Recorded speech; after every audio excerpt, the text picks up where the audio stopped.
Bonjour chers amis, heureuse de vous retrouver en ce dimanche des Rameaux qui ouvre la Semaine Sainte, la grande semaine comme l'appellent nos frères orthodoxes. Partons à Assise, dans l'église inférieure de la basilique Saint-François. Parmi les fresques qui la décorent, arrêtons-nous devant l'entrée de Jésus à Jérusalem, exécutée au début du XIVe siècle par Pietro Lorenzetti.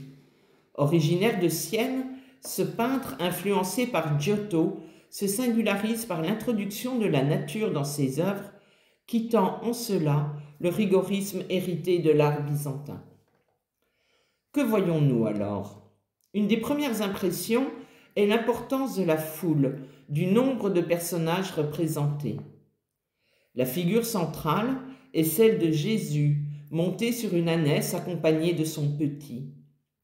Vêtu d'un ample manteau bleu aux galons dorés, la tête ceinte d'un nimbe cruciforme qui annonce la Passion, il bénit la foule de la main droite avec 2 doigts levés, signifiant sa double nature, vrai Dieu et vrai homme.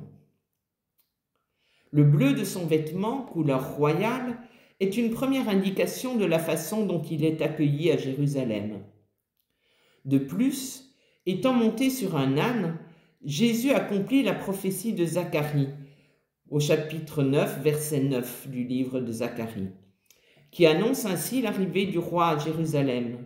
« Exulte de toutes tes forces, fille de Sion, pousse des cris de joie, fille de Jérusalem.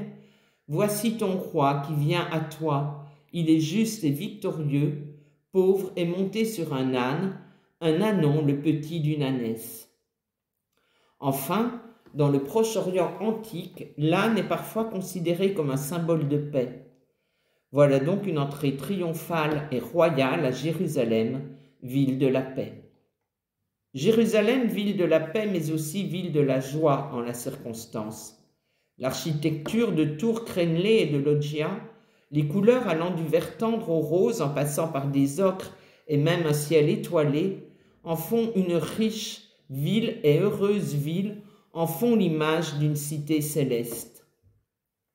À gauche de Jésus, les 12 apôtres, reconnaissables à l'auréole dorée qui les couronne. Regardons de plus près cependant. Sur les 12, l'apôtre au manteau rose ne porte pas cette auréole. Cela permet de l'identifier comme étant Judas.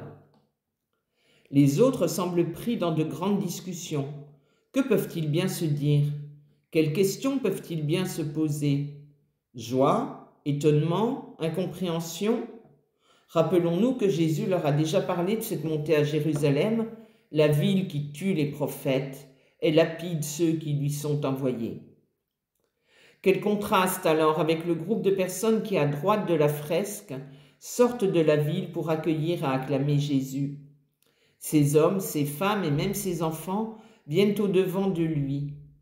Un manteau est étendu sous ses pas en référence aux honneurs royaux qui avaient été conférés à Jéhu, 10e roi d'Israël. L'artiste a également représenté des hommes coupant des branches dans les 2 arbres de la scène. Elles viendront s'ajouter aux branches déjà jetées sous les pieds de l'ânesse, coutume ancienne pour acclamer les héros. Pas de doute, c'est bien en tant que roi que Jésus est acclamé. Luc le confirme en rapportant les paroles de la foule. « Béni soit celui qui vient, le roi, au nom du Seigneur, paix dans le ciel et gloire au plus haut des cieux. » Aujourd'hui, nous savons quelle sera la royauté de Jésus. Nous savons bien que toutes ces acclamations, ces branches coupées, ces portes de Jérusalem ouvertes, toute cette attente du peuple s'évanouiront et se changeront même en d'autres cris, d'autres branches, d'autres vêtements le vendredi. Ne nous trompons pas sur la royauté de Jésus. Rappelons-nous qu'il est l'agneau et le pasteur, qu'il est le roi, le serviteur. Pour cela, je vous laisse une hymne à méditer et à prier. Voici que s'ouvrent pour le roi les portes de la ville.